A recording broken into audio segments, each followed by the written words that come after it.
So, Hare Krishna devotees, all set, ready to go to our fifth chapter. Hare Krishna Mataji. Hare Krishna Mataji. Hare Krishna. Little more briskly, Hare Krishna. Hare Krishna. Hare Krishna Mataji. Hare Krishna. Hare Krishna. So let's start. Yes. So before we start, what is the name of the fifth chapter? Name of the fifth chapter. It's action Karma. action in Krishna consciousness. Correct. The Sanskrit name? Karma Yoga. Karma Yoga? Karma-Sannyasa Yoga. No. Karma Yoga, okay, but I just wanted an extension of that. You're right, but I want... Karma Yoga. Okay, Yoga. so what is the difference between the third chapter and the fourth chapter then? No, this is the Karma-Sannyasa Yoga. Okay, and the third chapter? Third chapter is the Jnana Yoga. Oh, I'm sorry, Karma Yoga. Third chapter is Karma Yoga. So the third chapter is Karma Yoga, and this is also Karma Yoga. The only difference is here the action is in Krishna conscious, right? So you do karma, Sannyasa. Yeah, Sannyasa Krishna Yoga. Consciousness. That's the main point. So Okay. Before I start off with the chapter, let's start off with Mangalacharan. Hare Krishna. Om Namo Bhagavate Vasudevaya. Om Namo Bhagavate Vasudevaya. Om Namo Bhagavate Vasudevaya. Om Ajnanattimurandasya Jnananjala Chalakaya Chakshurunmilitam Yena Tasmai Shri Guruve Namaha Shri Chaitanya Manobishtam Stapitam Yena Bhutale Swayam Rupa Kadamaya Dadati Swapadatikam He Krishna Karuna Sindhu Dina Bandho Jagatpate Gopeshu Gopika Kanta Radha Kanta Namastute Tapta Kanchana Gaurangi Radhe Vrindavaneshwari Vishabhanusute Devi Pranamami Hare Priye Vancha Kalpadarubhyascha Kripa Sindhubhya Evacha Patitana Pavanebhyo Vaishnavebhyo Namo Namaha Shri Krishna Chaitanya Prabhu Nityananda Shri Advaita Gadadara Shri Vatsadi Gaura Bhakta Vrinda Hare Krishna, Krishna Krishna, Hare Hare, Hare Rama, Rama Rama, Hare Hare, Hare Krishna, Krishna Krishna, Hare Hare, Hare Rama, Rama Rama, Hare Hare, Hare Krishna, Krishna Krishna, Hare Hare, Hare Rama, Rama Rama Rama, Hare Hare. Hare Krishna devotees, Hare Krishna.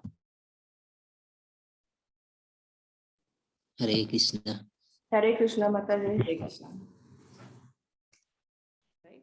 So, okay, let's enter into our journey, right? As we go, please observe there is a very important reason as to why the Karma Yoga seems to be repeating twice in chapter 3 and 5, and what's the difference? So let's pay our obeisances to Shishi Radha Govinda. And end of the chapter, who knows Bilva Mangala Thakur's story?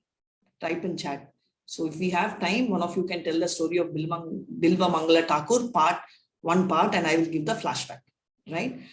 So quick summary of the fourth chapter is section 1 to 10, Evam Parampara. Last week, we saw about, the Parampara system and how important the Parampara system is. And section 2 is 11 to 15, right? We saw Ya Yata Mam Prapadyanti. That is Krishna as the goals, all path. He is the Varnashrama system creator, right? How did it come? Because he says that Arjuna, whatever you do, I reciprocate accordingly, right? And immediately Arjuna, his mind is thinking, oh, okay, then if you are going to take care of me, like one Mataji asked, can I ask material gains to Krishna? Why not? You can, because we are not pure devotees still. We are just in the process of entering devotion. So instead of asking somebody else, let's ask Krishna. And moving on, immediately he says, then why do people go out to demigods? Because people want quick results, right? They want right now results. So they go to demigods. Okay, Krishna, then what will happen to their purification? So that's when he explains that Varnashrama system, right? So that will take care of the purification. And what is Karma Yoga? Now, Karmanyo Happy Bodhavyam. So very clearly 16 to 24, he says that he introduces the concept of Nishkama Karma Yoga, which means without any, without any kind of feeling, without absolutely any expectation. So that is what is Nishkama Karma Yoga. And section 4, he says sacrifice leads to transcendental knowledge, right? So he says that anything you do as a sacrifice automatically leads to transcendental knowledge. So he is sticking to that. So he is looking forward for, giving transcendental knowledge. And what is the summary of transcendental knowledge? Is Tadvidhi Pradipratena. You have to get this transcendental knowledge because Krishna is unconceivable and through a spiritual master, right? Tadvidhi Pradipratena, Praniprashtena Seveya, means very humbly, submissively, right? Pratikshena Thay Dhyanam, Jnanitas Tatvidaha. So what does it mean? Like, humbly you surrender, he will give you that jnana, is what he is saying. And we are going to enter the 5th chapter, right? What is 5th chapter talking about? One second. Hare Krishna. Nishkama Karma Yoga, right? As I said, without any karma, right? So 1 to 6 talks about, Arjuna again asking, Krishna, why should we do? What should we do? What's the right thing to do? Which is better?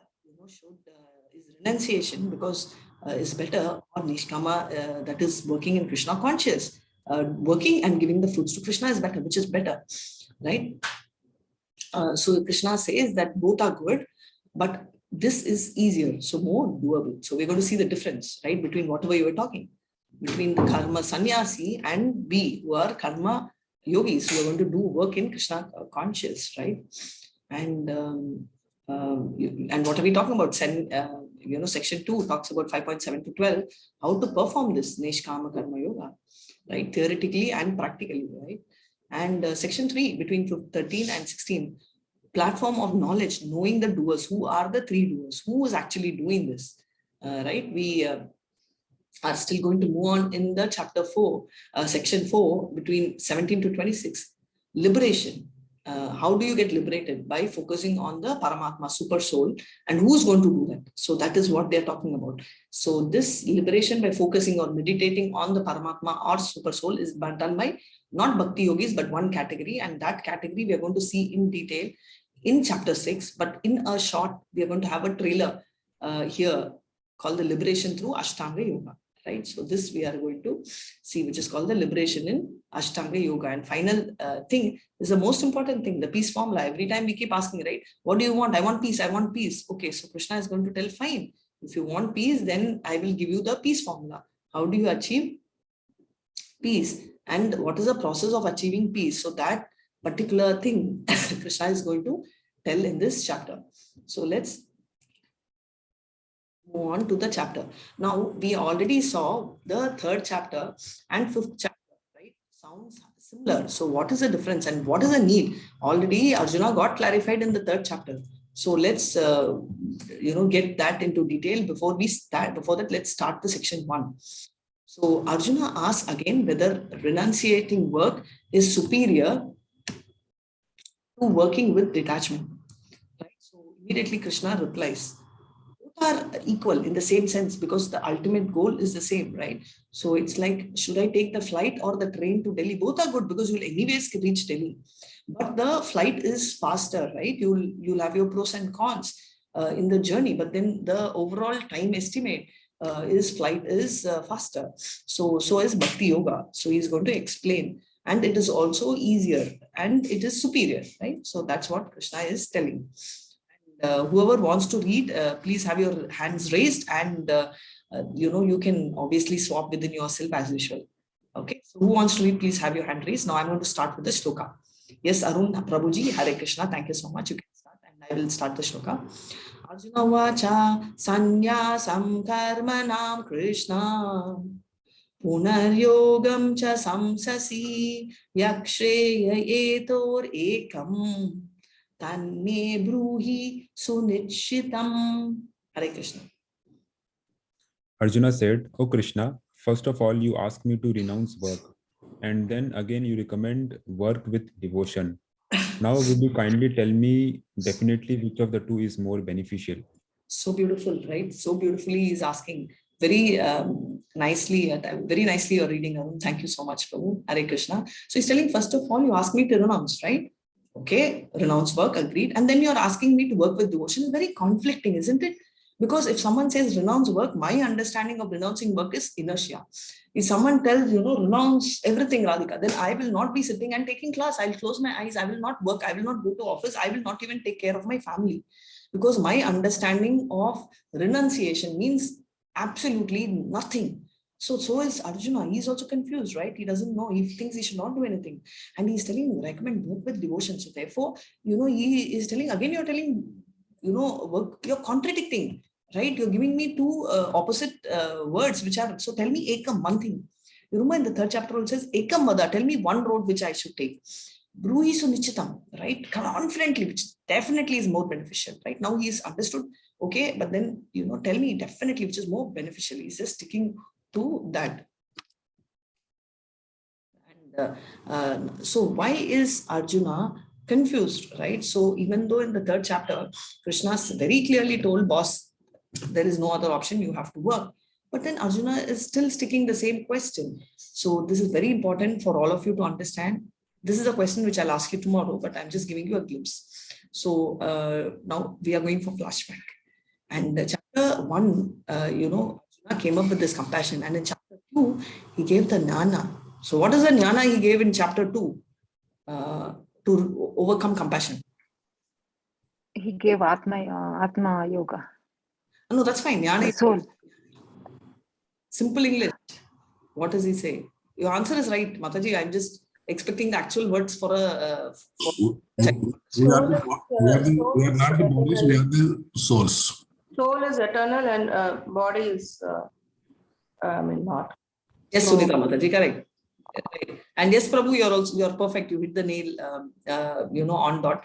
So basically, I'm not the body, I'm the soul, right? That is the confidential knowledge. That's the first confidential knowledge. So what is he saying? So he's telling that, right? He's not the body. So that jnana he is giving to him. Now okay, fine. So that's between 211 to 30. Then he's telling, oh my God, I kill my family, I will get sin. So he's telling Buddhi Yoga, which is actually Bhakti Yoga, which means that you're going to work in Krishna consciousness, then you don't have to worry, because then what happens? If you have this bhakti in your mind and if you are going to work, big advantage, you would not be sinful because you're doing akarma, right? Because you're going to do everything from 38.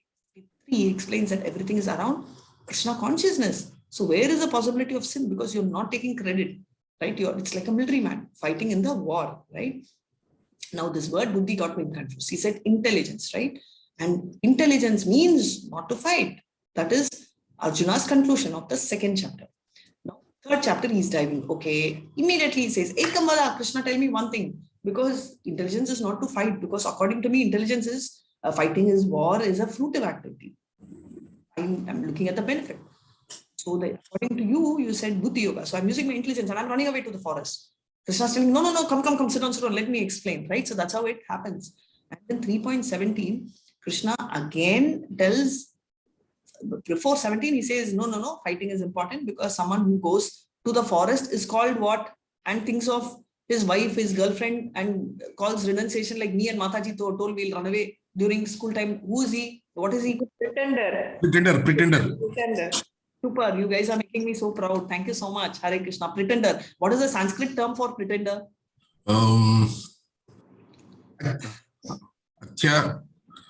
Nithyachara. Small. Not Nitya, Mritya. M. Mrityachara. Yeah, Mrityachara. Thank you so much, Prabhu. So Mrityachara, right? So he is a Mrityachara. Now, okay. Arjuna is a little convinced. He is like thinking. And 3.17, he says something. And one, Prabhu or Mataji, please read 3.17. Let's hear what he's saying. But for one who takes pleasure in the self, whose human life is one of self-realization, and who is satisfied in the self only, fully satiated, for him there is no duty. Thank you, Prabhu. Hare Krishna. 1 second, Prabhu. Krishna is telling someone who takes pleasure in self. Please remember, in Bhagavad Gita, self is used in both contexts, myself as well as Krishna. Here is talking about Krishna, right? Someone who's takes pleasure in Krishna, okay, not self, not me. not ourselves. So in Krishna, and who's fully self-realized, there's no duty for him. Krishna is thinking, okay, I don't have any duty because I've self-realized, right? So no duty for me, right? So fine. So now he is now reiterating it in 3. Who he? Krishna is reiterating. So 3.17 and 18, who's telling whom? Krishna is Krishna telling telling to Arjuna. That you all are clear. Thank you so much. So Krishna is telling Arjuna. So 3.18, Mataji Prabhu, one of you all read, please. Hare Krishna. A self-realized man has no purpose to fulfill in the discharge of his prescribed duties, nor has he any reason not to perform such work, nor has he any need to depend on any other living being. So he's immediately thinking, hey, I'm self-realized, okay? I don't have any reason to perform any work. Okay, I don't have to work. So according to me, fighting is work, I don't have to do. This is what we understand, right? So if I come and, look at Arun Prabhu and tell, Prabhu, you don't have to do any work. If I'm telling that, what will he understand? Oh, Mataji is telling me not to read, right? See, if I just look and tell Arun Prabhu, you don't have to do any work. What will he understand? Prabhu, you tell me, what will you understand if I tell you, Prabhu, you don't have to do any work? Right now, don't do any work, I'm telling you. So what will you think? I'll just sit idle, I will not do anything. Exactly. So same way, Arjuna is also thinking, okay, so I will also sit idle. I will not do anything. And therefore, because I don't have to perform anything. And I come and tell, here very clearly, any need to depend, nor has he have any need to depend on anyone, right? So I'm, going to call over here telling Anuradha Mataji, you don't have to depend on anyone. She'll think, okay, very nice. Okay, I don't have to depend. So I'll not bother about anyone, right? Or I will not get into any other thing. So that's the same thought which is going in here. So he's like, okay, so I don't have to fight the battles. Convinced, right? Because the way Krishna is talking is very convincing, the way we want. Because one more thing you should understand, Arjuna's prime focus is, I don't want the war. So it's called the jaundice effect, right? When you have a particular thing and you see everything will suit you. Have you seen? So that's the feeling, right? It's LOI effect. Because everything you see will exactly suit, because you want to think everything in the way favorable for you. So Arjuna is already having 90% of leg in the forest. So, so everything will suit. Now going to 4.33. Hare Krishna, please read. O chastiser of the enemy, thus the sacrifice performed in knowledge is better than the mere sacrifice of material possessions. After all, O son of Pritha, all sacrifices of work culminate in transcendental knowledge. Very clearly he's telling, so whatever we do, anything we do, any sacrifice, any yagna, right, is ultimately is going to get converted. It's basically knowledge. So he says all sacrifice are culminating in transcendental knowledge, because Krishna is promoting knowledge, transcendental knowledge. Arjuna is, okay, I have this transcendental knowledge, and all sacrifice, everything is leading to transcendental knowledge. Now I got transcendental knowledge. I will not fight, right?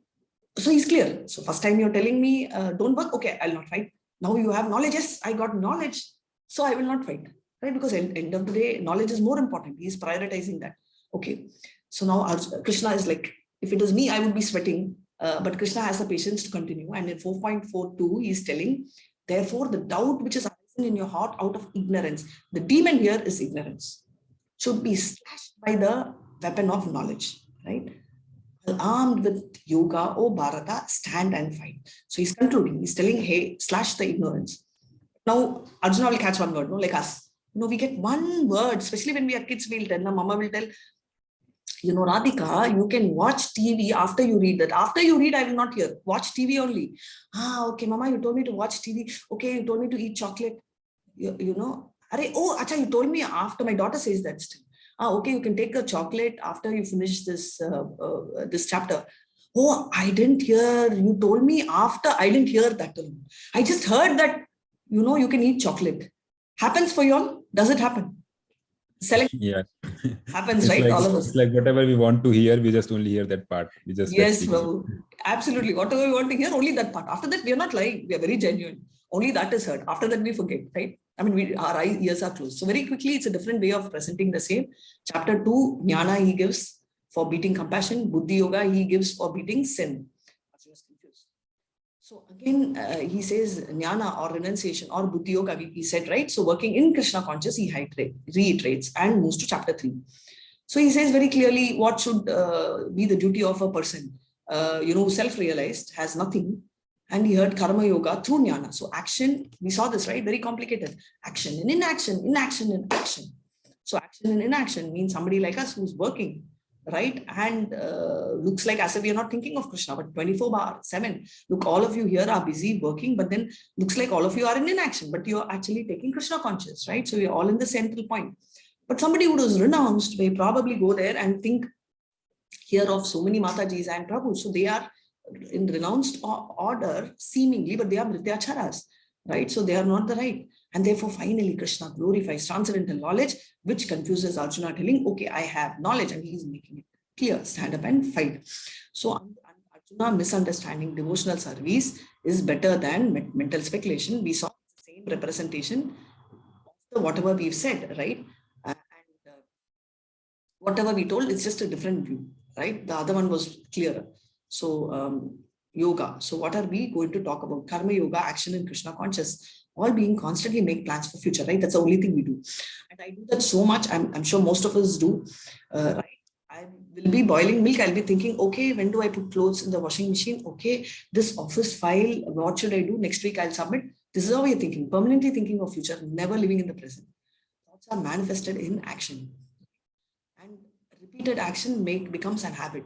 Habit makes character determine our destiny. How to take step in the right direction is prescribed in the 5th chapter, because all the time we are thinking of something and worrying about that. There are steps leading to further entanglement, right? Because it's just going to take. We are not even thinking of the present. Then where are we thinking of Krishna, right? There are steps leading to a life of liberation, freedom, and tranquility and peace. End of the day, if I come and ask Prabhu or Mataji, what do you want? Okay, you're all going to tell that I want peace, right? A lot of people, when you ask, you want happiness or peace, they'll say, no, Papa, even happiness is not required. You give me peace. Yes or no? Or am I the only one? Okay, I think I'm the only one. I don't need peace. Yes, madam, you need a peace. Yes, I Mataji. need peace. Thank you, Sham Prabhu. Hare Krishna. So you and me need peace. Rest of them are comfortable without peace and they are willing. We need peace and happiness both. So, acha, okay. Somebody is very clear. Thank you, Prabhu. Hare Krishna. Now, thoughts lead to action. Same thing. Action lead to habits. Habit leads to character. Character leads to destiny. And destiny is what we are talking about. So, Arjuna is still confused. Why? Is it Krishna's plan to keep him? It is Krishna's plan to keep him confused. And Krishna is doing that, right? Because of our benefit. Stress that work and renunciation are not opposite. Most of the time, we understand work and renunciation. So if I'm telling Arun, Prabhu, don't do anything, it doesn't mean he should not read. It means I'm telling him, Prabhu, don't do anything else, right? Don't keep watching your mobile. Don't keep meddling with a pen, or don't keep looking at anything else, and don't watch TV. So that's what I'm meaning. But Prabhu immediately told, I won't do anything. I'll sit down, just like Arjuna, right? So this is what he's telling. They're not opposite. It means that you have to do parallelly. Rather, one must learn to work in a renounced spirit. Right? So give up on the actions, like how Sham Prabhu told, marketing. I mean, marketing, Mataji, how will I renounce? Prabhu, don't renounce the marketing, but don't take pride. Okay, I got 90%. I only did. Mera effort hai, sirf mera effort hai. Let's not do that. Arjuna thinks that jnana implies that renunciation of work, and that knowledge and work, like light and darkness, are contradictory. That's what he thinks. It's like light and darkness, right? Krishna emphasizes, however, that one in knowledge should always work. So he very clearly thinks, 4th chapter extension, knowledge and work also is contradictory. It's like light and darkness, right? This is like, many people say, right? Blue-collar worker on the street is working hard, but the CEO of a company, he has no work. Really, the CEO of a company, really does he not have work? He has, right? Because he's using your knowledge. He's sitting in the chair, so what? But he gets paid 10 times or 20 times that of a person in the road who's cleaning. So basically the type of work differs, but knowledge does not mean there's no work. There is work. So Krishna emphasizes how one in knowledge should also work and is also working. So Krishna's confusion we are seeing, work for sense activity, right? Working for sense activity, right? To satisfy the senses should be given up, and fight for the kingdom. Don't think of me, my kingdom, my victory. No, you fighting because you're a Kshatriya. That's your duty. It's so he doesn't realize that. He says, therefore, I should give up because fighting for the kingdom is, even with the knowledge of the soul, is stupid. Because I understand that I have the knowledge of the soul, and now I'm not the body. And both this knowledge, if I'm fighting for a kingdom, it's like me looking at looking at, Kartika Mataji and telling, oh my God, Kartika Mataji is so beautiful. Now I have a knowledge that it's just a body, and in 10 years, we both will look very old and ugly, or 20 years or 30 years, whatever. Right? And that's stupid. Same way he's thinking. Now I have knowledge. Now if I'm going to fight for the kingdom, isn't that weird? And isn't that stupid? Is what he's thinking. If one works with devotion, then how is work stopped? Anyway, you're working. How do you stop working? You're speaking riddles, right? Action, inaction, inaction, inaction. It's not only a mind twister, a tongue twister, all twisters. I am confused, is what he starts off. So he is asking this question, and we are starting. And I spent about half an hour almost in this confusion, because I don't want you to be in this confusion. A very important thing, because we will not revisit this again, because 6th chapter is Ashtanga Yoga, and then we are moving into a different module of Bhakti. So this is Karma Yoga, and we need to really understand what Krishna is talking. Just better work with devotion or renunciation of work. Right? So, or this yogi, which is better, is what he is telling. Now we'll move to the second shloka, and can someone tell me the picture on the right represents what? What is the occasion? Of course, it's there, but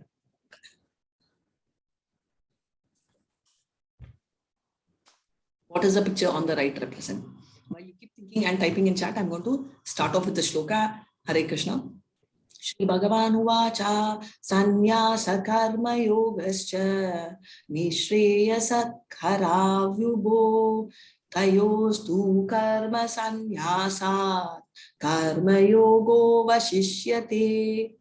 Hare Krishna. The personality of Godhead replied, the renunciation of work and work in devotion are both good for liberation. But of the two, work in devotional service is better than renunciation of work. So what is he saying? The personality is saying that renunciation, both are good. But then working in devotion is better. Why? We are all thinking why. He will answer. Right? He's going to answer now in the, right? So the third 3.3, Ekam Vada, we saw, right? So we are going to see what happens. We saw the difference between Mayavadi sannyasis and Vaishnava sannyasis.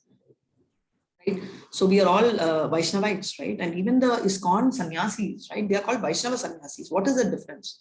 So before the sannyasis, okay, before that, I'm going to ask you all. So what is the difference, you think? Forget seeing here. I'm going back. So what do you think is the difference? When someone works with devotion, Krishna says he takes the responsibility of getting that, the outcome of the work or whatever he wants, I think. Correct.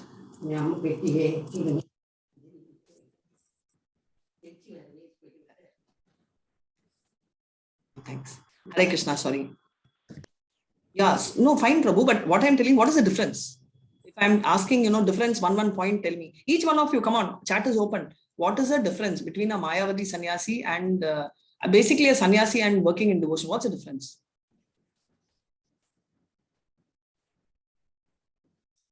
What is the difference?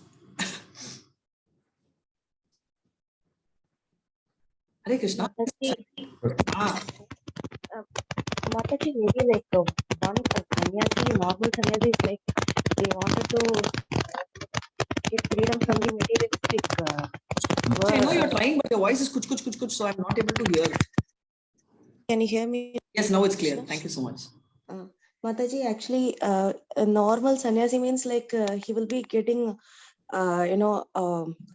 devoid of all the materialistic things. Like he just wanted to get avoid of that. Very nice, Preeti. Thank you so much, Preeti Mataji. Hare Krishna. Yeah. So what is happening? A sannyasi will get devoid, as she said, get out of something. So I come right before you and I show you a nice badam alwa. Prabhu, you should not eat this badam alwa. Chant. What will happen? Your beats will be thinking Hare Krishna badam alwa, Hare Rama badam alwa. Yes or no? Right? Whereas, that's how we all will do.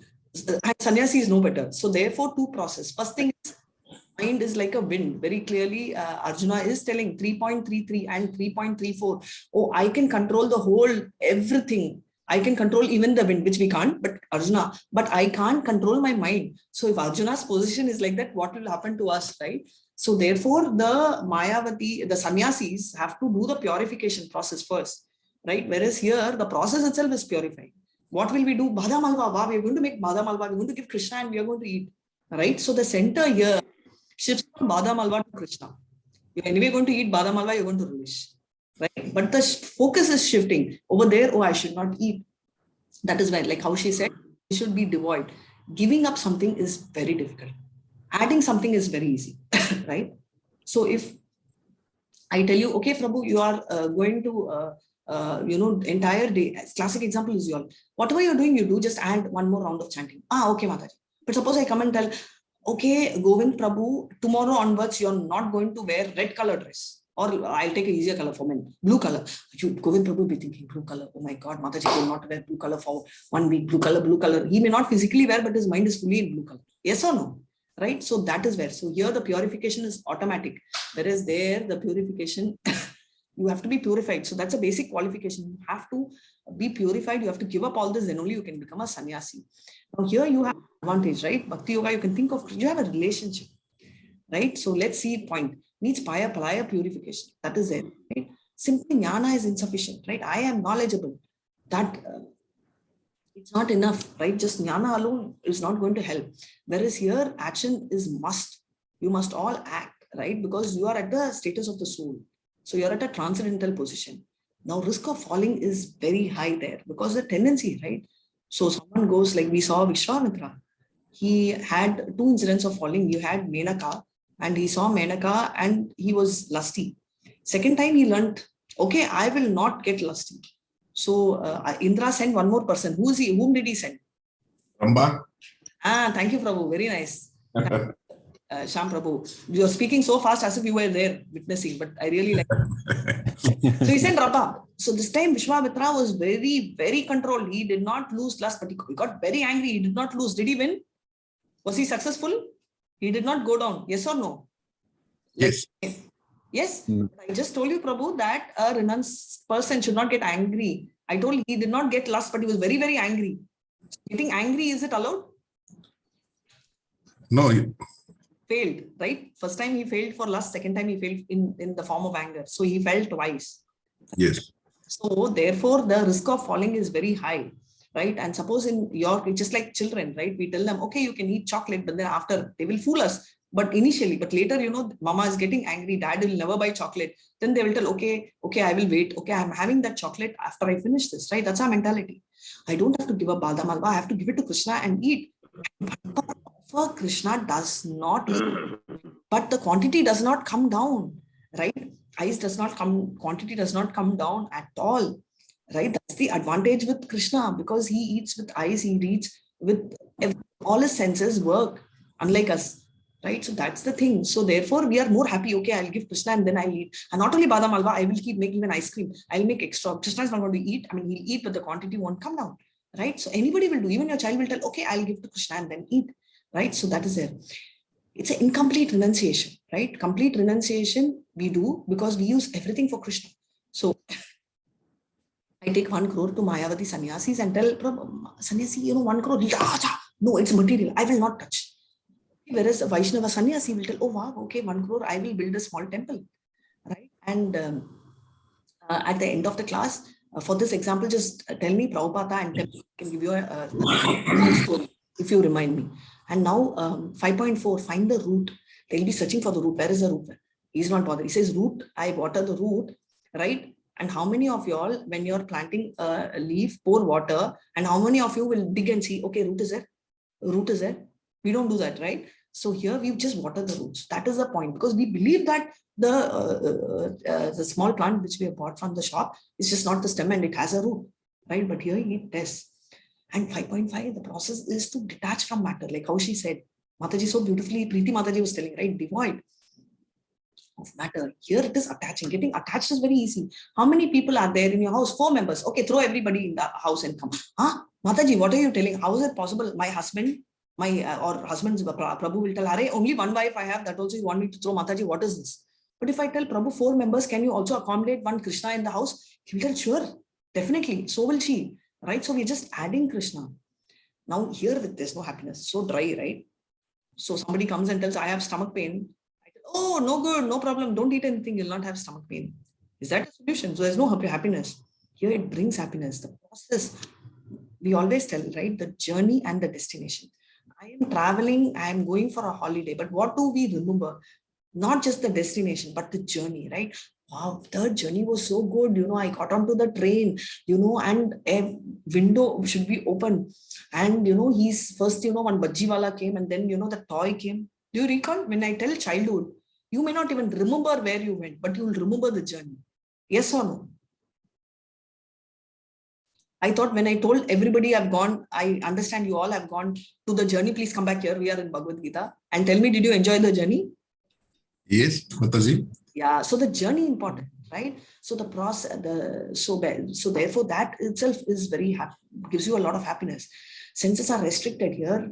Senses are engaged. You don't restrict. Neti, don't do. No.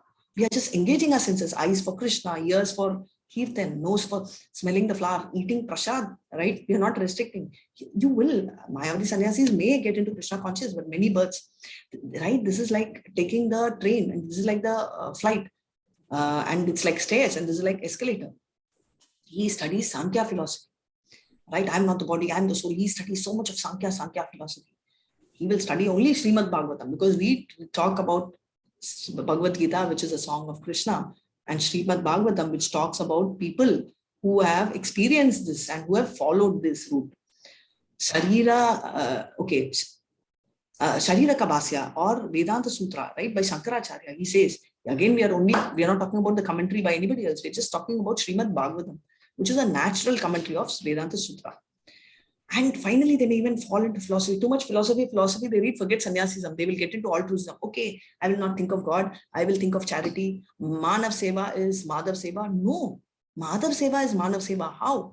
Manava, if I give food to someone poor, how much can I solve the problem? Maybe 1 meal, 2 meal, 10 meal. But if I give Krishna, I'm giving him a permanent solution. Prabhupada, when he was asked to go abroad to preach Krishna consciousness by a spiritual master, India was in British rule. And Prabhupada was telling, Prabhu, India is in British rule. He says, yes, you're talking about freeing India from one problem, but I'm talking about freeing everyone in the world from the permanent problem of Janma, Mritu, Dara, Vyati. Their thoughts are higher. There are multiple engagements in devotional service according to Pancharatrika regulation. Pancharatrika is how it's a regulation given by Narada, how we normally follow, right? Morning Mangalarti, whatever we are doing, right? We'll read Bhagavatam, because Bhagavatam, there are 2 Bhagavatams, right? One is a person Bhagavatam who is teaching, like Narada is a person, right? And the other one is a book, and both are not different. They are same, right? So if you read, it is going to just be same. And I hope we spend a lot of time. We'll move on to 5.3. Hare Krishna. Neya sa nitya sannyasa yona dveshti na kamshati nirbandho hi mahabhaho sukham bandhat pramyuchyate. Hare Krishna.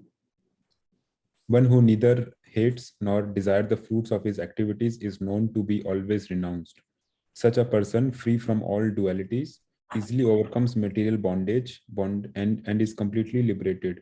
O mighty armed Arjuna. One who neither hates nor desires the fruits of the activities, right? He's always renounced. That's what he's telling, right? Matra spashtastu kaunteya 2.4, 14, first, second chapter. Sitosti sika dukkadaha agama paino anitya stamstika shashvata bharata. Don't worry about heat or cold. Don't get into duality. That means he's already renounced, right? So he's telling that, and he's reiterating here, right? He's telling again, right? Dveshti, 2, right? So he does not have, icha, dvesha, liking, disliking, right? He does not have, he's already renounced. So, and I asked you all about this picture. I kept quiet and you all also kept quiet. Can anyone tell me which sannyasa, what is this occasion? It says Rajsuya Yag being performed by Maharaj Yudhishthira.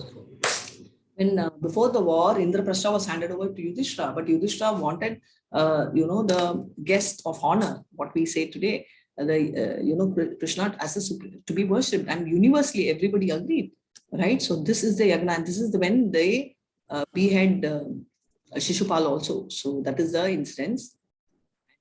Can anyone tell what is this Krishna? But can anyone tell who these two boys are or who these two devatas are? I These don't know the devas, name, but they'll be liberated by Krishna passing through both the trees. Correct. The peepal tree. Yeah, he passes through the tree and they get liberated. Who are they? Nalkuber. Nalakubai. Who are they? Mataji, your cousins, your relative? Hare Krishna, I can't hear your voice. Sorry. Yes, yes, they are Kubera's son. Why do they come here? Now I'm bringing in. So they are, they were in Devalok, and obviously rich children, Kubera's children, very spoiled. They are drinking wine, alcohol, everything. And when Narada comes, they are naked with girls. And when Narada comes, they don't even pay obeisances, and Narada curses them. So every curse by a devotee is also a blessing, and he curses them, telling that you will become free because you're anyway shameless. So you might as well be shameless without any dress as a tree for years. And they are there. But what is a blessing? Just imagine Krishna is directly seeing them, which means they get directly liberated, right? So we've been getting this body and we are in this chakra for millions of years. Remember, the demigods are also in upper planetary system and they also need liberation. They are also having Janma, Mrityu, Jara, Vyadhi. Right? That's the thing. And therefore, they get liberated. So that's the story, Hare Krishna. And 5.4, Sankhya Yogo Pratak Bala Pravattantina Pandita Ekam Api Ashtitha Samyag Ubayor Vindate Palam. Hare Krishna. only the ignorant speak of devotional service, Karma Yoga, as being different from the analytical study of the material world Sankhya. Those who are actually learned say that he who applies himself well to one of these paths achieve the results of both.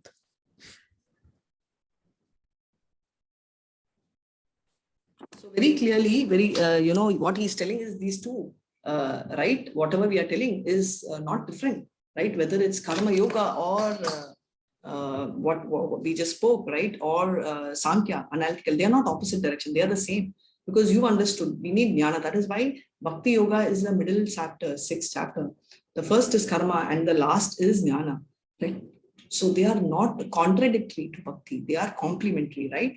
So actually, whoever is learned will apply. How can you apply those? And that's why Krishna is teaching both. How can we apply both and, the paths eventually achieve the same result? So therefore, analytical study of the material world is called Sankhya Yoga. Devotional service is Karma Yoga. They are actually, whoever applies this, right, are technically going to reach the same result. So even and there's no difference, right? Ekam. See, this word ekam comes again, right? So it's non-different. Only ignorant think that this is a different road, that's a different road. Just like how Arjuna is telling, either I'll work or I will not work. So that's not the point. He's telling it's the same. Hare Krishna, 5.5. One who knows that the position reached by means of analytical study can also be attained by devotional service, and who therefore sees analytical study and devotional service to be on the same level, sees things as they are. So clearly he's explaining, right? One who knows this, right? Like, so basically someone who sees both at the same level, right? And it's not conflicting or contradictory. That person is in the same level. So between 5.2 to 5, in many ways, they are both the same. How? He's going to explain.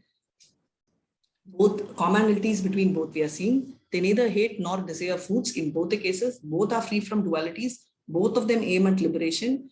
Both of them come to understand that I'm not the body, I'm the soul. Though he searches the root and here he waters, but both of them have that concept. The only add-on here in Bhakti is that he becomes attached to Krishna, working for Krishna. There it is detachment, which is the first point which Preeti Mataji. Devoid here, there's no devoid, right? Here it is curtail and here it is dovetail. It's easy to dovetail, right? It's difficult to curtail. Sankhya and devotional service. We've already, I think the same thing. Yeah, this is similar, but you can read this again, Prabhu. In the first process, Sankhya, one has to become detached from matter, and in the devotional yoga process, one has to attach himself to the work of Krishna consciousness. Factually, both processes are the same, although superficially one process appears to involve detachment and the other process appears to involve attachment. Detachment from matter and attachment to Krishna are one and the same. One who can see sees things as they are. Very clear, right? Crystal clear, yes. So 5.6, Hare Krishna. Sannyasasthu mahabaho dukkam aptum ayogatah yoga yukto munir brahma nachirenanti kachati. Hare Krishna. Merely renouncing all activities, yet not engaging in the devotional service of the Lord, cannot make one happy. But a thoughtful person engaged in devotional service can achieve the supreme without delay. Hare Krishna. This is like this. I'm doing yoga. I'm going to yoga center every day, 1 hour. So peaceful I feel. Yes, very true. But after you come out, you feel, Arey, I'm again stressed. Whereas a Krishna conscious person goes to temple even for 5 minutes and comes out, he is fully energetic, right?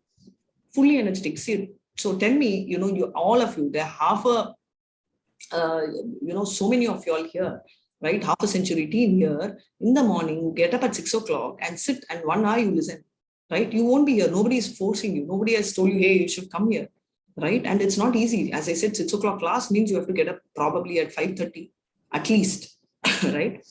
And you also, all of you have work. Matajis will have to go to either office or take care of the house. They have to pack the bags for kids, take care of the spouse, all this, right? And Prabhus also have a lot of work, office, Monday morning, some joker in the office is going to shout, right? All this is also there. But you've forgotten everything and you're listening to Krishna, right? Does it, how do you feel? Does it make you bored? Does it make you peaceful? Does you make it happy? What is your realization? Matajis. It actually gives a lot of peace and we become very energetic for the rest of the day. So Right. it's a good feeling. Thank you so much. So it's a feeling, right? Though you're trying to express, but it's a feeling which we have to experience, than just express. So as you said, it gives not only peace, but also, it gives us a lot of energy, right? So that is the speciality of Krishna conscious, right? Whereas someone who renounced and he's just staring at the light, what will he get? Staring at the light, he'll get bored only. Now let's jump to our section 2, 5.7 to 12. How to perform Nishkama Karma Yoga. This is what is a question which would have been in most of our heads when you're in chapter 3. One performing Nishkama Yoga identifies neither with the body nor the activity that his body performs. What is it? Very technical. So let's see. One performing same thing in a different format. So what do you say by his detached actions, right? He is not attached to the action. He is working in a akarmic way, right? So Nishkama Karma Yoga, perfect knowledge. I am not the material body, I am the soul, part and parcel of Supreme Krishna. I want to render service to him. I will work in a detached spirit. Yastu sarvani bhutani atmanevānupashyati tatra ko mohaha kaha shoka ekastvam anupashyati. Hare Krishna. So very clearly there are 2 mantras of Isha Upanishad. One says you're part and parcel of Krishna. And someone who thinks that like that, who's a part and parcel of Krishna, does not have moha or shoka. He does not have any lamentation. Why? Because he knows he is the spiritual spark of Krishna. Therefore, he does not have any problem. And the previous mantra also says that the whole world, are part and parcels of Krishna. So it's easy for him to transcend. Who is a Nishkama Karma Yogi? Who are you? When someone asks, you say, I'm a servant of God. Gee, I don't like servant. I have 4 servants in my house and you're asking me a servant. Yes, but that's different. Because a servant in your house is working for a remuneration. You don't. It's out of love. So all Matajis and Prabhus here, any one person, just think for a second of someone whom you love a lot, right? Or one. And second person, someone who loves you a lot. May or may not be the same person. Just think for a second. Have you thought of this person in your mind? It can be even it may not be a person. It can even be a cat or a dog, right? Someone who loves you a lot and someone whom you love, right? Now, do you, let's even take an animal. Okay, dog, okay. Why are you giving milk? Why are you boiling milk? If it's your child, why are you preparing all this? Are you a servant? Have you ever thought like that? Hey, I'm not her servant or his servant. Why should I cook for her?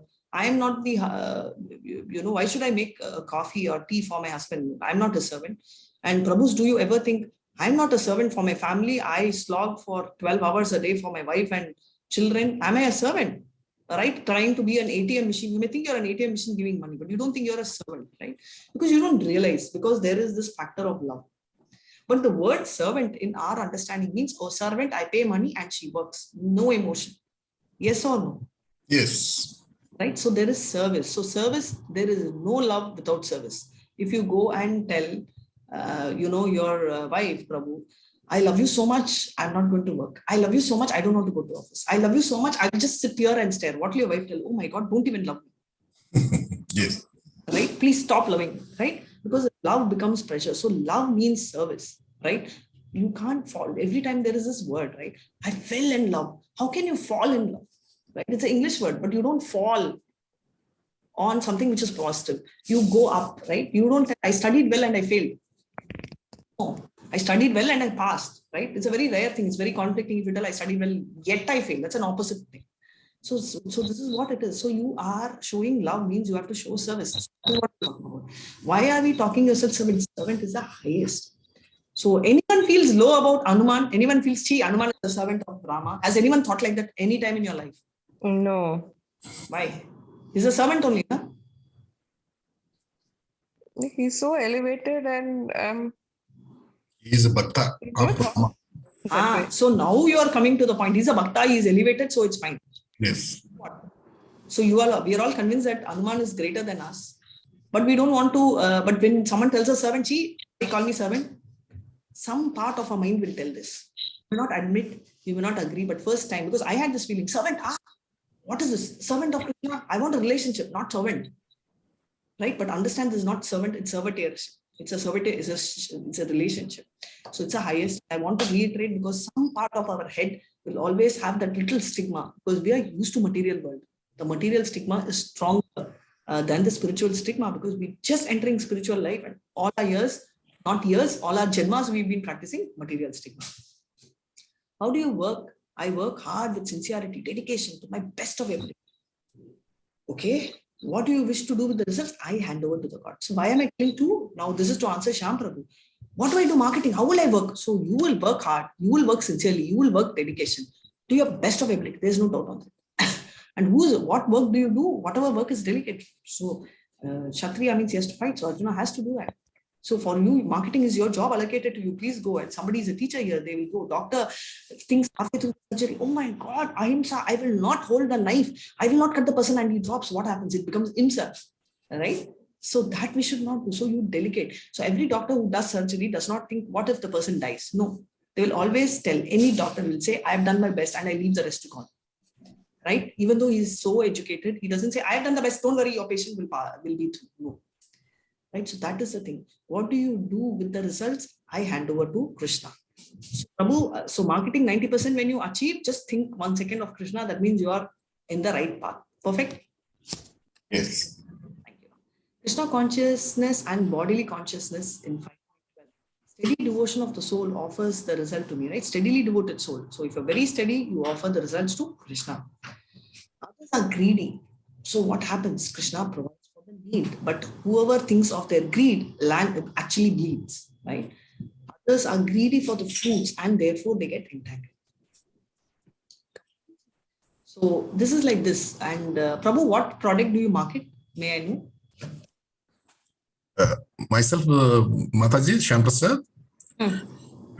Yes, Shyam Prabhu. No, I am not marketing Mataji. Now I am retired. I am basically an engineer.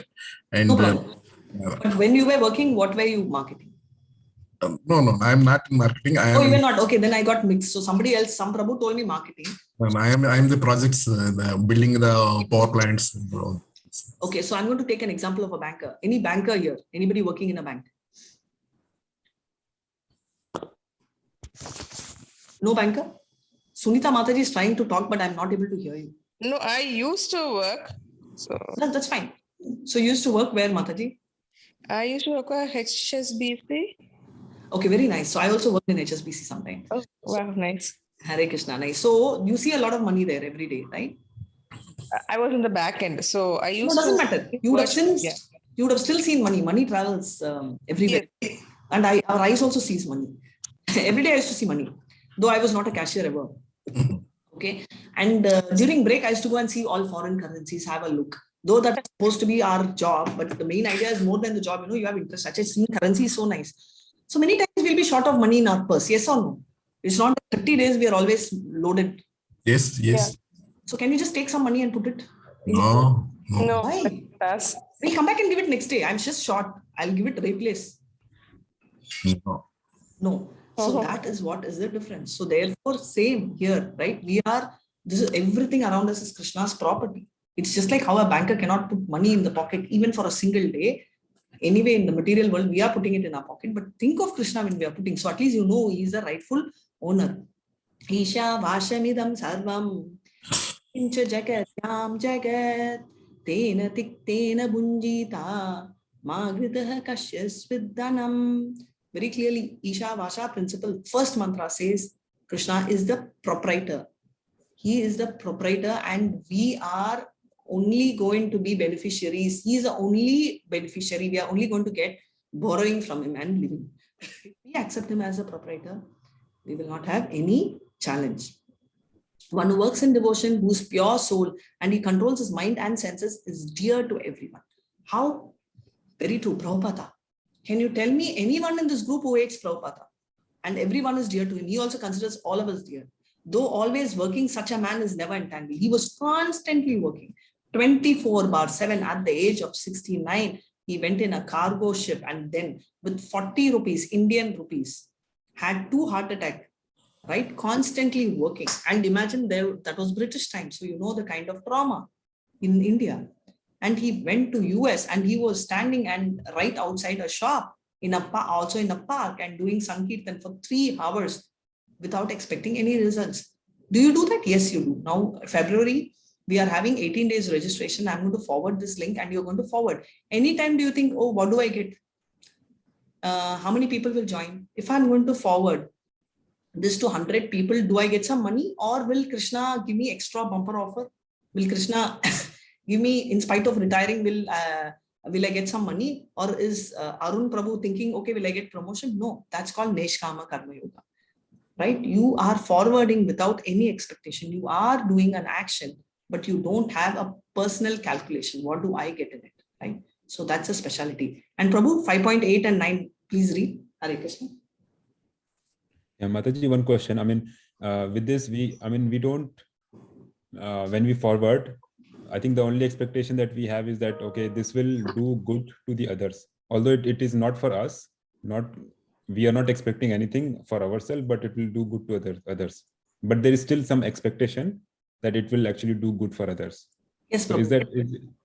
You're absolutely right. And this will take me 5 minutes to explain. So can you hold this question so that I can, but thanks for bringing it up. So I want you to please bring this question up because I want to have this discussion.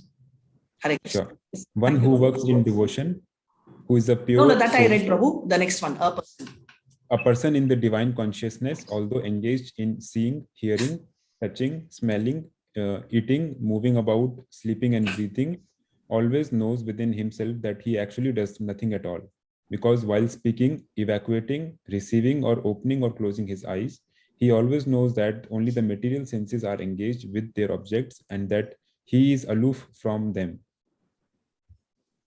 So very clearly he's saying, so the person who is in Krishna consciousness, right, divine consciousness, he's engaged in everything, right? He's also seeing, he's also hearing, all of you all. Right now you are seeing, you're hearing, right? And you're going to eat, right? You're moving, everything you do. But when right now you're doing 2 things. One is you're seeing and hearing. And what are you doing? You're Shravanam, you're listening, but your focus is fully, it's not material. Though you're looking at a laptop or a mobile, even though it is a matter, but it has become spiritual because we are having a spiritual discussion, right? And therefore, you're aloof, right? You're like totally different from the world. Well, you have a lot of people even in your house who's sleeping right now. And you have a lot of people in the outside world will be cursing, one day morning I have to get up and go to work at 9:30. Whereas some, we have so many of you all coming in the morning at 6 a.m. and sitting here. So do you understand the power of Krishna? So that is called development of that, right? You don't get entangled in the world. Oh my God, Monday morning, Monday blue. No, I want to get up. I want, because same Monday for all of you. But Monday, besides work, you're also willing to sit and listen. So that makes like Padma Patram. Padma Patram is the lotus, and the lotus leaf is in a very marshy, dirty water. But you'll never see the dirt sticking nor the water sticking, right? Hare Krishna. Brahmanadyat Brahmanyadaya Brahmani Sangam Chakva Karutiya Lipyatena Sapapena Padma Patram Mivambasa. One who performs his duty without attachment, surrendering the results unto the Supreme Lord, is unaffected by sinful action as the lotus leaf is untouched by water. Is unaffected. So he is not affected at all by any of the sinful reactions. So now you say that when you do it as a duty, akarma, right? You don't. So you will tell, like, why akarma? I am going, I am renouncing and leaving the world. I'm not even thinking. Prabhu at least told that, you are thinking of others. I'm not even thinking of anyone. I'm great. You're great. But are you not going to eat in the forest? But I will just cook for myself and eat. Okay, you're cooking. And when you're cooking, aren't you going to kill some of the insects unknowingly? Okay, fine. You're going to eat only vegetable. Agreed. Isn't vegetable having life? Okay, you're walking. Agreed. So you're walking. Are you sure? Are you really sure that when you're walking, that you don't stamp on any animal or any insect? If he can he give a guarantee? He can't. So therefore, there is a sin which he's incurring, even if he's not doing any karma. Akarma means no action also, right? Karma means action. So akarma means no action. So that also is a meaning. So therefore, does he have a sin? Yes, he incurs sin even if he is not doing anything. So you will tell Mataji, I'm not doing anything. I'm locking myself in the room. I'm not going to eat. I'm not even going to breathe. Okay, then that's not practical. So even when you breathe, you will inhale and exhale, and we don't know how many we kill. So just see this one, Hare Krishna.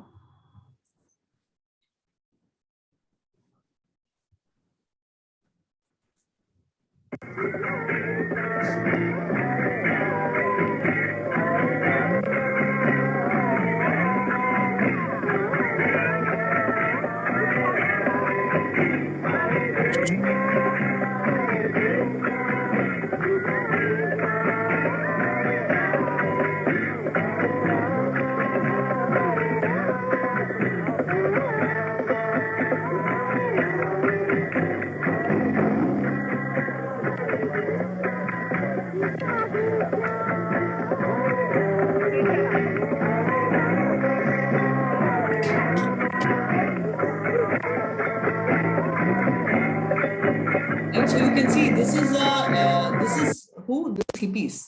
So can you imagine Prabhupada was talking to the hippies, and how that did that hippie? Does that make him look down, or does that make him lower in a quality? Yes or no? No. No. So that is what is Padma Patram, right? So what happens? He is moving with them, right? To have all the four bad qualities, but he changed them. He made them spiritual, but he never got spoiled, right? Nothing disturbed him. In fact, there are people who even spied Prabhupada. Those days, there were no CC cameras. So they used to check, what is he doing? So they used to see from his peephole, right? That small little keyhole. What is he doing? Sometimes Prabhupada used to be chanting. Sometimes he'll be writing books. That's all. They wanted to secretly check what he was doing. In spite of, so he never had a duality. Inside the room, outside, just same. Very rare. Very, very, very rare.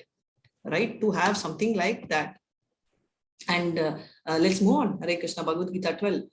Yukta karma palam tyaktva shantim apnoti naistikaim ayukta kamakarina phale sakto nibhatyate. Hare Krishna. The yogis abandoning attachment act with body, mind, intelligence, and even with the senses only for the purpose of purification.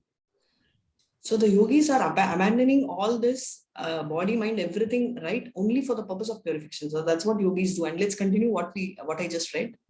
5.12. The steadily devoted soul attains unadulterated peace because he offers the result of all activities to me.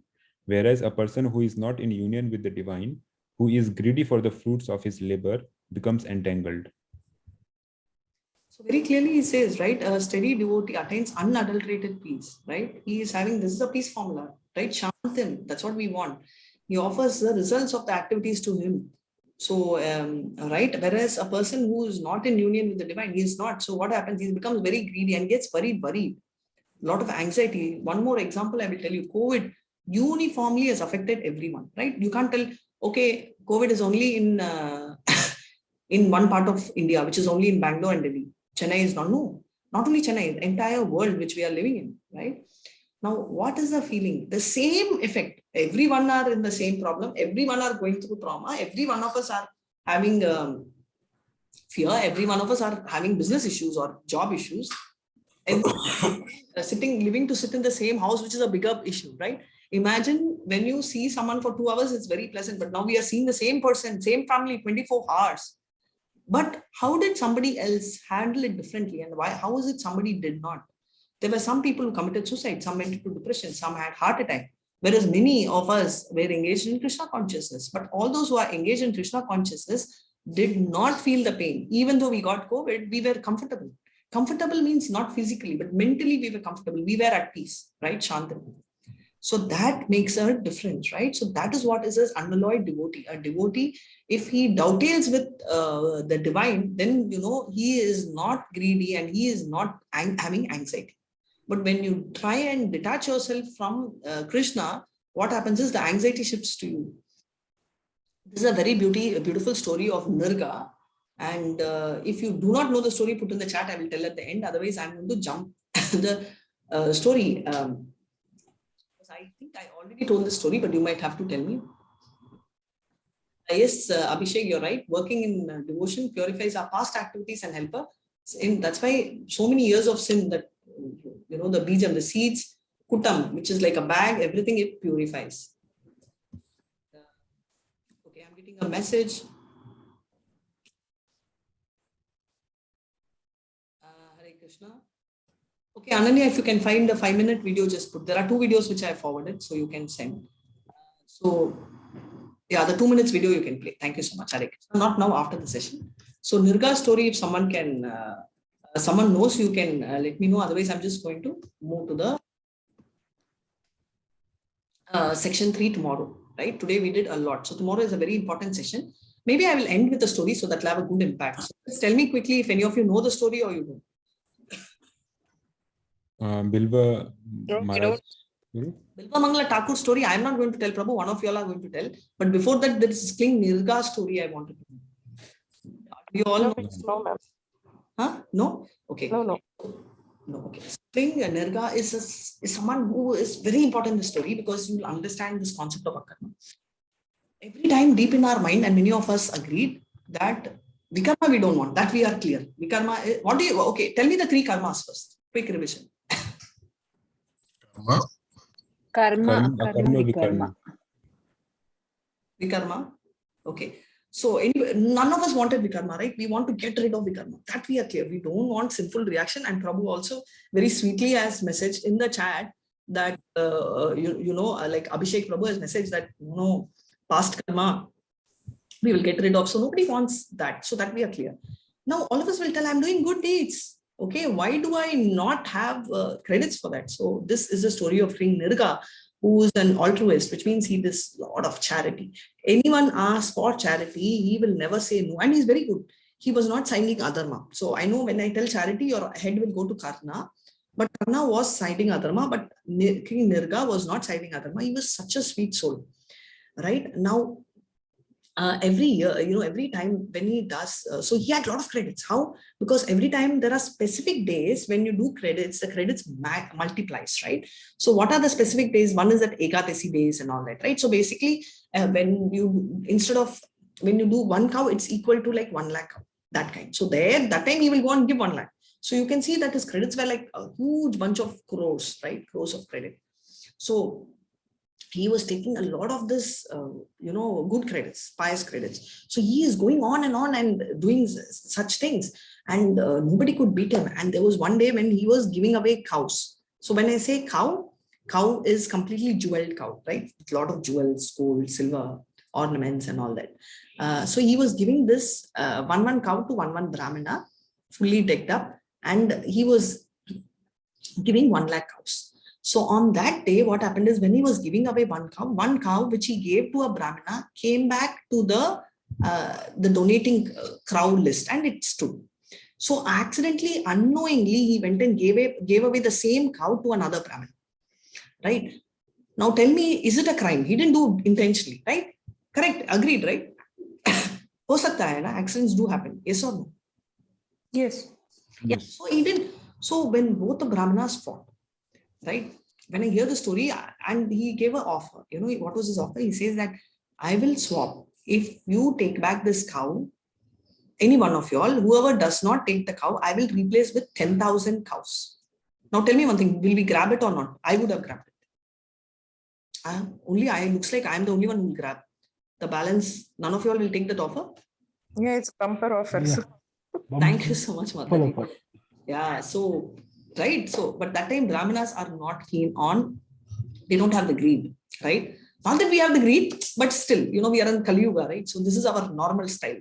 But those days they want what is there. So they both were arguing, and what happened is the Brahmanas cursed him, telling that you will be born as this garden lizard many years. Now I always tell there is always a blessing and there is a curse, right? Just like how we saw Kubera's friend.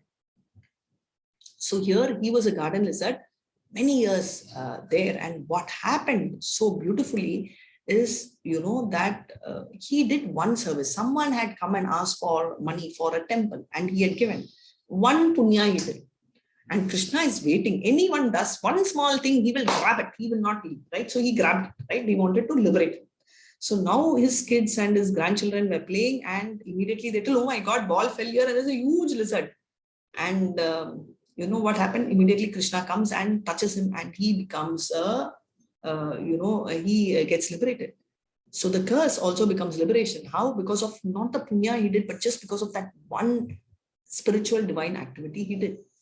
And we are going to see in the 6th chapter, Papa Kinyakrita Lokan Suchitva Shashvata Samaha Suchiman Shrimatam Dege Yogo Brashtava Abhijayate.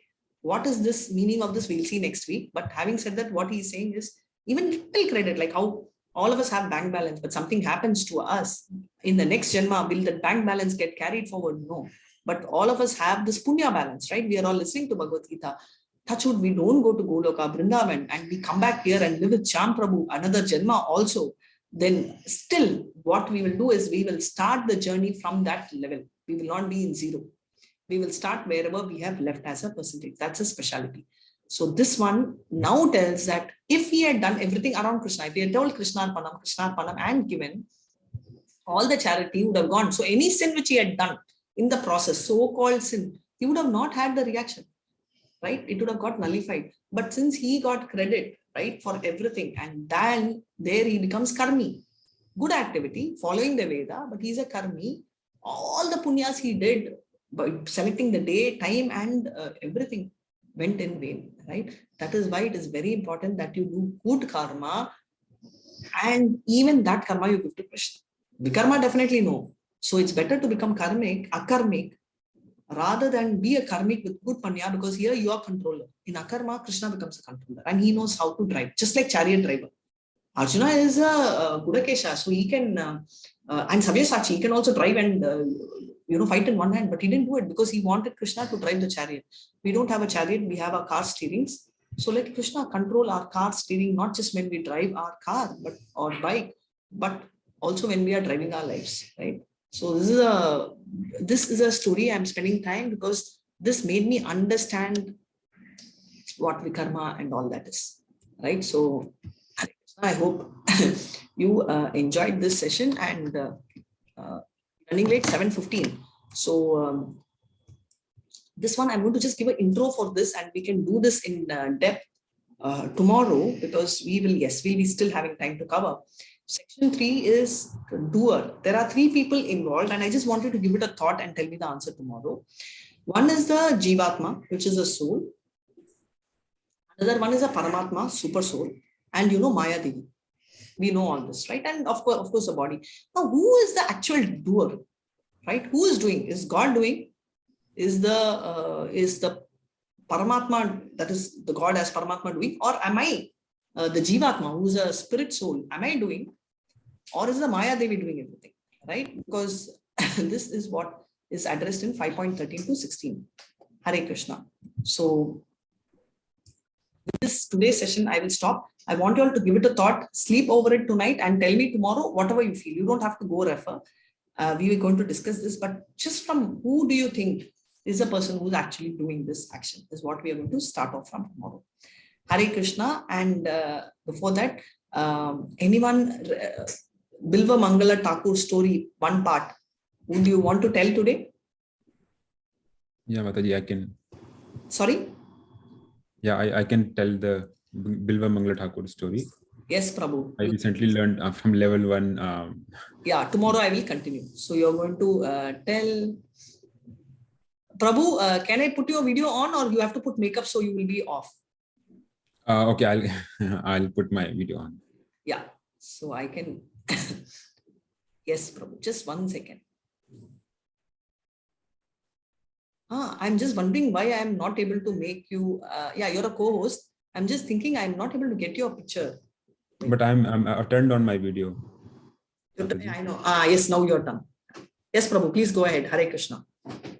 So Bilva Mangala Thakur, he was like an ordinary man, and then he used to visit females to meet his desires and lust. And then one day, he was so intense with that thing. One day it was raining. It was such a bad weather, and then he still wanted to go, and then he thought he will never reach the woman. But he was so intense, and he actually reached that woman. Now next day, when he saw another woman on the street, and then he started following her. So then he suddenly realized that it's because of his eyes that he that makes him so many desires and so many lust. And so what he did was he actually broke his eyes with the stick. And then he started chanting. He went to I think Vrindavan, but he started chanting Lord Krishna. He started singing songs of the Lord Krishna. And I think there's a picture where he chants with his closed eyes, and then Krishna is just sitting next to him, listening him. Thank you so much, Prabhu. Thank you so much for sharing the story. And yes, this is a story of Bilva Mangala Thakur. And if I may just, it's perfect. And if I may just add a little bit of masala to whatever he told, what happened in Bilva Mangala Thakur's story is that what he said was perfect. So he was so attracted, he was very lusty, and he was attracted to a prostitute, and the name of the prostitute is Chintamani. And what happens, I'm just adding the bits which he had, which can enlighten tomorrow's masala also. So this is a true story. It's in Srimad Bhagavatam, and what is happening is Bilva Mangala Thakur comes from that position. And on that day, his father had died. And this prostitute, obviously, and it's pouring, like what he said, and the prostitute knows very well that he is not going to come and come there. But it's pouring, and there is a lake, and he crosses the lake with a so-called log of wood. It's not a log of wood, but something he gets, and he takes the help and crosses that water. It's pouring. There are so many stones, glasses and all, but he walks over it. He's bleeding, but he doesn't care. He's so focused. And then he has to climb over a wall because that's a shortcut, and he does not get, he manages to get something like a rope. He still does not know what it is, but he just gets hold of the rope and jumps across it, and finally goes to this girl's house. And this Chintamani opens the door, and she's surprised, right? She says, hey, I didn't know you're going to be here. So much focus. Instead of giving it to me, had you given it to Krishna, you would have been great. And that word, rang a bell, and he just walked back. And when he walked back, he just realized that the wall which he took, the rope, right, was a death snake, right? And that he had used, and he didn't even realize. And when he walked back on the same river, that log of wood was the dead body, and the dead body was none but his own wife, right? She had given up her life, right? Because the situation was so bad, and obviously she gave up the life. With that, he crossed, and look at him, so horrible, right? And after that, what happened is he still decided he will go, and on his way, like how Prabhu told, right, he took a break in a small panchayat place where there was a, like, you have this panchayat head, right? So they had taken him home and they'd given him food, and he saw his wife, she was very beautiful. Again, we told, right, he is very lusty, so he again gets distracted. And the wife complains to the husband, and he's very good devotee. He says, don't worry, you just do your seva and I will be with you. And what he says is, he calls Rama, come one time, and he will ask her for a safety pin and blinds himself. And with that, he completely loses sight. So that, he decides that he will not get into this kind of a work, because eye is what has given him this thought, right? Only senses. We always tell which are the 3 sitting places of lust, right? Now you all tell me, which are the 3 the sitting places of lust? Mind. Yes. Intelligence. Intelligence. Sense. Senses. Right? So that is what we are telling, right? So mind. So the moment the mind sees, before the mind sees, the senses see, right? So it catches. So the point itself, what we are talking is, the sense is what is a dominant feature here. So what is he having? He is having the lack of control over the sense. Senses are like, because the moment he sees a girl, so he flows. One small request, there is something called Anushmaran and Anukaran. What you do, you don't copy. You follow the footsteps of people, but you don't copy them, right? So why do we say you don't copy? Is, please don't blindfold yourself, just close your eyes, right? There are a lot of things which we should not blindfold. So this is what it is. And so what we are talking about is this, right? After he blindfolded, obviously a person who's blind does not find the route the way he's supposed to, right? Because he will have a challenge because he's a newly blind person. So Krishna walks him through.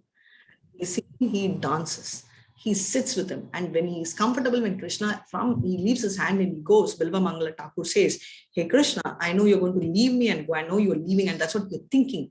You can leave my finger, but you can never leave my heart as Paramatma. That is the speciality of Bilva Mangala Thakur. So cute, right? So this is what is a story. And Arun Prabhu, thank you so much for telling the story. We really enjoyed. And this is part 2 story. If you all remind me tomorrow, I will tell the flashback. Bilva Mangala Thakur. I think most of you all would have not known. Please wait. Don't Google that part. Wait for me to tell. What you're going to think is, who are the 3 doers, right? And let me finish the session, and then you can ask the question answers. Chat is open, so to save time, you can type in chat. Hare Krishna. Vancha kalpata rubhyascha kripa sindhubhya evacha patitana pavanebhyo vaishnavebhyo namo namaha. Hare Krishna, Krishna Krishna, Hare Hare, Hare Rama, Rama Rama, Hare Hare, Hare Krishna. Yes, Kiran. Oh my God, what a great memory. Arjuna's next birth. Ramananda Rao. So in Chaitanya Mahaprabhu, he comes as one very exalted, very rich, very sophisticated person. And Chaitanya Mahaprabhu says, no, I don't want to meet anyone who's in the political line. And later when he meets, he gets to know he is so down to earth, such a great devotee. And they sit and talk hours together about Krishna. So that's in Chaitanya Charitamrita. And we are going to continue this journey. So one day we will get to speak that. So that is Arjuna's next birth story in Chaitanya. Right. So, so any other doubts, any doubts in this session? I think one Prabhu, I told wait, yeah. So yes, Prabhu, I'm going to go back to that question. Your doubt is extended. Yeah, thank you. Extended, see, all of us have this possession, the thought, material possession. And this thought I understood very clearly because this is from my mom also. Material possession means jewelry, money, car, house, which does not have life, which is true. If we are attached to that, that is selfish. But if I am attached to a person, that is self-sacrifice. Yes or no? Most of us have this feeling. Yes, Mataji. Yes, right? So now, who is this person whom are you attached to? It will be a family member, right? It is, let's say, your kid or your brother or your sister or your mother, right? Isn't that an extension of yourself? Why are 10, 20 years back, you would take an ice cream and gulp it. When you look at an ice cream, you think of your child. Why? Because there is love. So by your child eating an ice cream, do you think, our child is eating off my ice cream? Do you feel that, or you feel, wow, my child is eating the ice cream? What is your feeling? It's the second one. So we are happy. Yeah. Yeah, you're happy, right? So you are deriving happiness in that. Definitely it is better than material, but also we think child is mine, only mine. But we should understand, yes, child is yours. Krishna has given you the child, but ultimately the child is taken care by Krishna. If there is something, even touch wood, nobody should get, but even if a child gets COVID, right? Can you control it? I'll protect the child. You will serve the child, but can you assure that, no, I will ensure that I will protect the child at any cost, keeping your life in stake. But can you assure that nothing will happen to the child? No. Even a small fever? No, because that's in the hand of Krishna. And the child also experiences the same karma, which he is directly involved in, whatever bag he is carrying. Right? So why am I saying this is, a child is an extension of yourself. So serving a child is happy. Now let's go to a next level. Right? Okay, I'm not taking care of my child. I'm running an orphanage. I'm taking care of another child. You get a satisfaction in that. That also is an extended self. Now, one more. There is one Rav here. Right? So the moment I tell I'm Telugu, immediately Rav Prabhu and I will tell, oh my God, you're Telugu, very nice. What is that feeling? I'm trying to relate with a state or a language. That is also an extended happiness, right? Now we all are in India. Wow, you're an Indian. I go abroad. If I see you, I would love you, more than if I see you here, I may not even see you. But abroad, if I go, Hare, you're from India. I'm also from India. You've settled. You feel that ownership. Why is that happiness? Have you ever seen him before? He may be even a fraud. He may be a thief in India. You would have come. You don't care, because there also you get happiness. Why am I saying all this? Is because anything else, another person, is also something which you're doing because you get a joy. There is no social service. Everything talks about pleasure for yourself, directly yourself or extended self. So I hope that answers the question. So is that selfish? In its own way. That's the only thing. Yes, Ananya, you can play the video in 1 minute. Other questions, can we see Prabhupada's video and Prabhupada's video, and then you can type the questions in the chat box. Meanwhile, yes, sweetheart, you can play the video. Hare Krishna.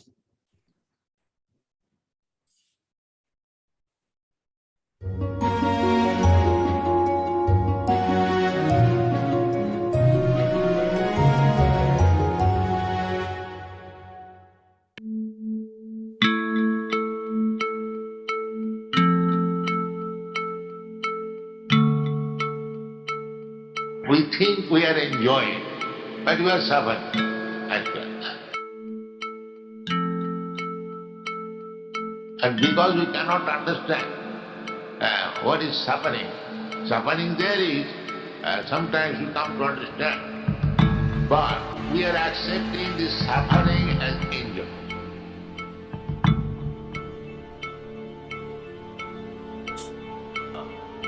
A man is working very hard,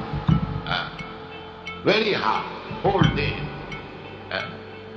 This is not enjoyment. You have got a car, but you are running at 70 miles speed, going to your business, and there you are earning hundreds and thousands of dollars. Then you are thinking that you are enjoying, but this labor is suffering you for.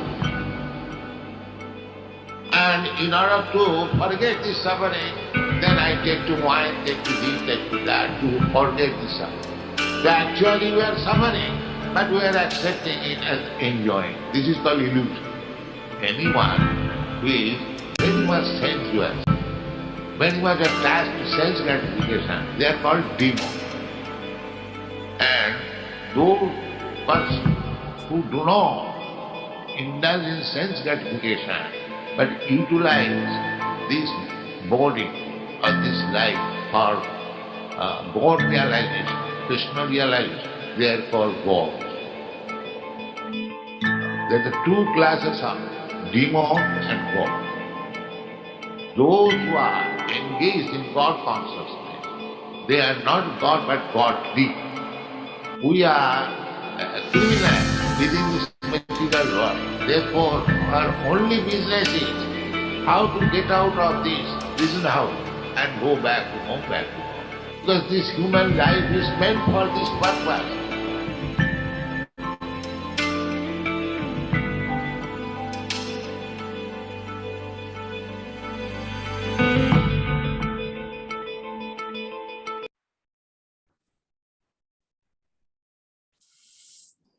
Hare Krishna. Thank you so much, Ananya. So, Prabhu Mataji, do you still have any doubts? You can ask me, or else we can wait for tomorrow and finish the session. Mataji, one question. This is Shyam Prasad. Yes, Prabhu. Mataji, this your definition for love is service. Prabhu, there can be no love without service, Prabhu. Not my definition. Tell me one love which is not involving service. Anyone, your child, your friend. If your friend is unwell, you will probably take him to a doctor or give a medicine. Isn't that service, Prabhu? Will you do, or you will tell, hey, I don't care, you take and eat, and once you're fine, you come back to me? Definitely I will do. Yeah, today, unfortunately, that's the situation with COVID. You call and tell, hey, take the medicine, I can't come. COVID is so bad, you can't even serve. That's a different story. But at least you make an attempt. You call and remind them, or you call her and remind her. Yes or no? Yes. Are you a servant? Are you a telephone operator? No. Why you don't think like that? Why you feel you have to call her and check, is she fine or is he fine and he needs any help? So what is the need, Prabhu? Love. Good job.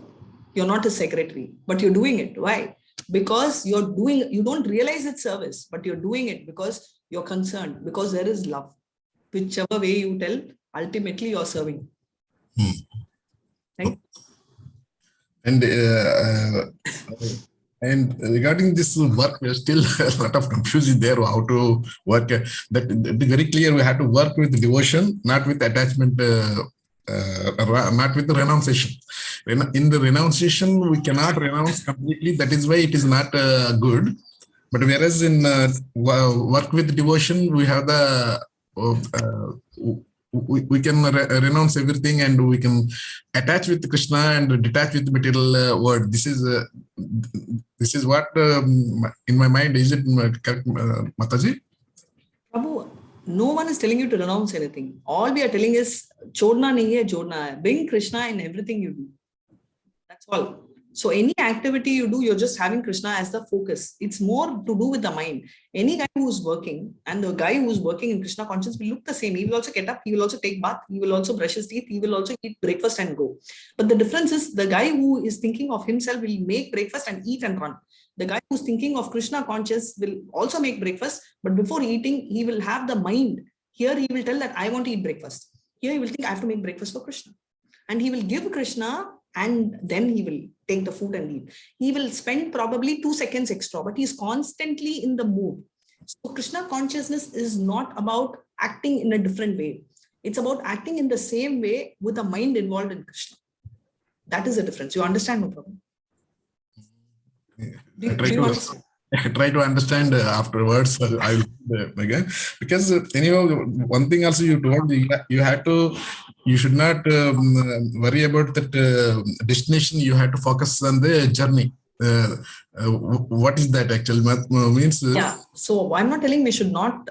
We are not worried about the destination. We are worried about destination. Our destination is Krishna consciousness. Not only for Bhakti yogis, but Jnana yogi, Ashtanga yogi. Everybody wants to end in Krishna, right? End may not be the Krishna as a person, maybe Brahma Jyoti, but eventually they are focusing on Krishna. But what is the difference is that their journey is very difficult. If you see, they go to a forest, they will give up everything, they give up life. It's very difficult journey. They will not have pleasure in the journey.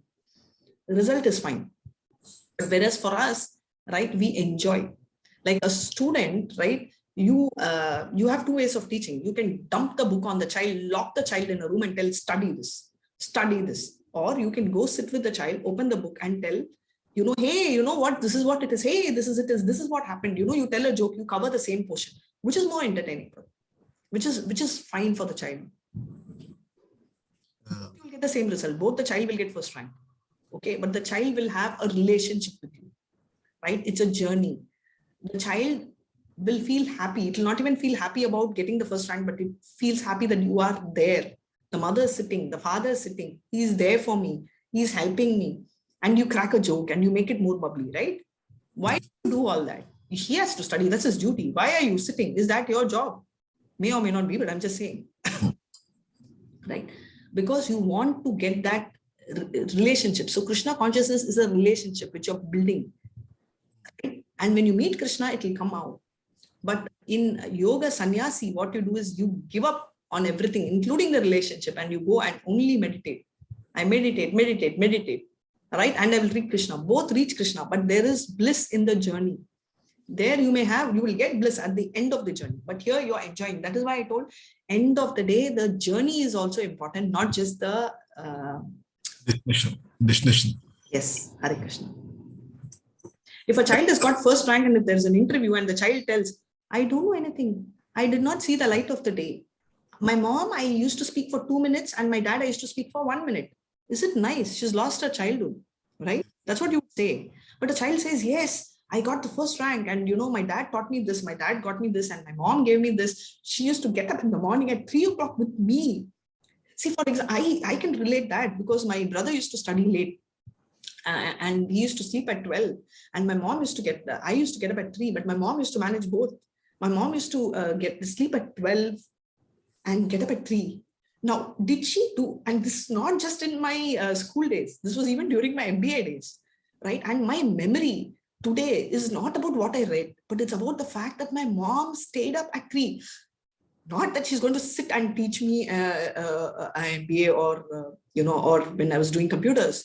Right. And it gets very technical, but the fact she was there gave me a feeling. Yes. Right. That is the feeling which Krishna consciousness gives you, because Krishna is there with you. Right. It makes you feel, okay, he is there right here. Right. And one more example I will tell you, Prabhu. I will tell the bad days also. COVID has come to everyone. Most of us have got COVID.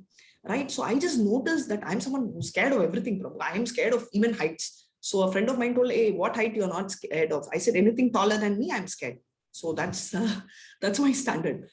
So I can't do anything above, right? So if you ask me to jump or, even for fun, so paragliding and all, forget it. I can never do anything to do with height, but forget that part. So I'm someone who's very scared. So you ask me to go in the road at 6 o'clock, my heart will skip. So where am I coming from is COVID had no impact on me, right? Everybody was so scared. And most of my family members, we all met together in New York. Many of them got, and half of them were so scared. And they were not even able to talk properly. And in fact, their levels were much lower. Mine was, in fact, moderate. It was not low. It was not thankfully high. But I just never had any fear. Because you have a feeling, okay, Krishna will take care, right? Krishna will take care. President Namanishta Prabhu told me, I think you need a break. You don't take class. The only thing which I came here and I told is, if you feel, which was horrible, my voice was anyway cracky and I couldn't talk. I was coughing. But I had so beautiful set of devotees who actually told, no, Mataji, it's okay, we will tolerate. Yes or not? You would have told, hey, you are coughing 20 times in a 2 minute, please get out, get me a teacher. Nobody told that. They were able to put up. Why? Because that is compassion. A devotee is compassionate. Whereas if I do that in office, what they'll tell you, take a break and come back after 1 week. You talk one line and 10 times you're coughing. We are not even interested. This is what they would say. Yes. Can you see the difference in the mood which automatically has come? And I had so many Matajis here who have told me, Mataji, please drink 1 sip of water. Right? And you have been very supportive. Probably yourself, what did you say? It's okay, Mataji, take some 1 minute off. We'll wait. Why did that come from? Because this is about compassion. It's about relationship. It's about, and you hardly knew me. Right. So this is like, I've been through this, like I think we got introduced and second time we had, I was talking. So we hardly knew each other, but that compassion is there. So do you see the way things are going?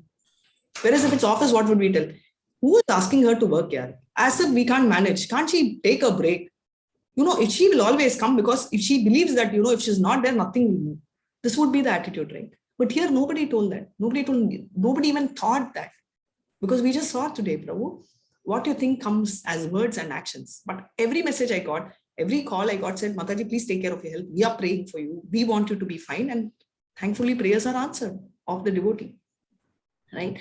So I just thought I hope I'm trying a little bit to give you an answer close to what your question is. Is that right, Prabhu?